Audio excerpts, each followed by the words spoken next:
You're listening to A Chapter a Day, a daily podcast. The Bible comes alive as we read a chapter out loud each day. Hello, everyone. Good evening. It is time for Chapter a Day. We are reading Judges, chapter 7. Early in the morning, Jerubbaal, that is Gideon, and all his men camped at the spring of Harod. The camp of Midian was north of them in the valley near the hill of Moreh.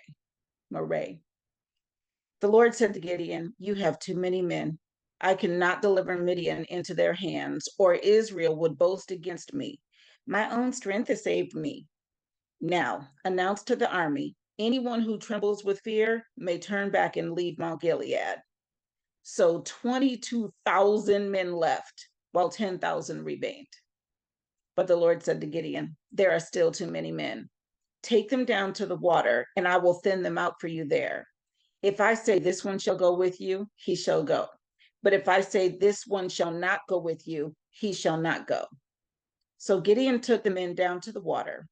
There the Lord told him, "Separate those who lap the water with their tongues as a dog laps from those who kneel down to drink."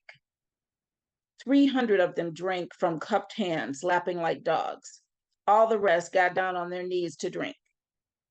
The Lord said to Gideon, "With the 300 men that lapped, I will save you and give the Midianites into your hands. Let all the others go home." So Gideon sent the rest of the Israelites home, but kept the 300 who took over the provisions and trumpets of the others. Now the camp of Midian lay below him in the valley. During that night, the Lord said to Gideon, "Get up, go down against the camp, because I am going to give it into your hands. If you are afraid to attack, go down to the camp with your servant Purah, and listen to what they are saying.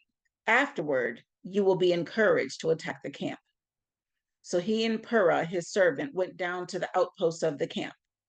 The Midianites, the Amalekites, and all the other eastern peoples had settled in the valley, thick as locusts. Their camels could no more be counted than the sand on the seashore. Gideon arrived just as a man was telling a friend his dream. "I had a dream," he was saying. "A round loaf of barley bread came tumbling into the Midianite camp. It struck the tent with such force that the tent overturned and collapsed." His friend responded, "This can be nothing other than the sword of Gideon, son of Joash, the Israelite. God has given the Midianites and the whole camp into his hands." When Gideon heard the dream and its interpretation, he bowed down and worshiped. He returned to the camp of Israel and called out, "Get up! The Lord has given the Midianite camp into your hands." Dividing the 300 men into 3 companies, he placed trumpets and empty jars in the hands of all of them with torches inside. "Watch me," he told them. "Follow my lead. When I get to the edge of the camp, do exactly as I do. When I and all who are with me blow our trumpets, then from all around the camp, blow yours and shout, 'For the Lord and for Gideon.'" Gideon and the 100 men with him reached the edge of the camp at the beginning of the middle watch, just after they had changed the guard. They blew their trumpets and broke the jars that were in their hands. The 3 companies blew the trumpets and smashed the jars. Grasping the torches in their left hands and holding in their right hands the trumpets they were to blow, they shouted, "A sword for the Lord and for Gideon." While each man held his position around the camp, all the Midianites ran, crying out as they fled. When the 300 trumpets sounded, the Lord caused the men throughout the camp to turn on each other with their swords.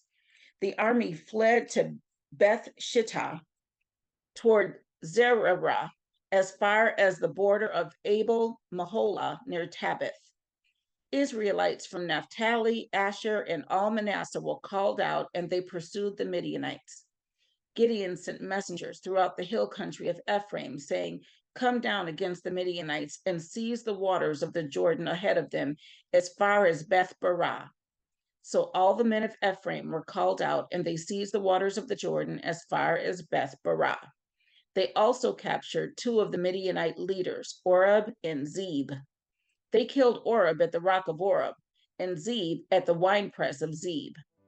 They pursued the Midianites and brought the heads of Oreb and Zeb to Gideon, who was by the Jordan. That was chapter 7 of Judges. I will see you all tomorrow for a chapter a day.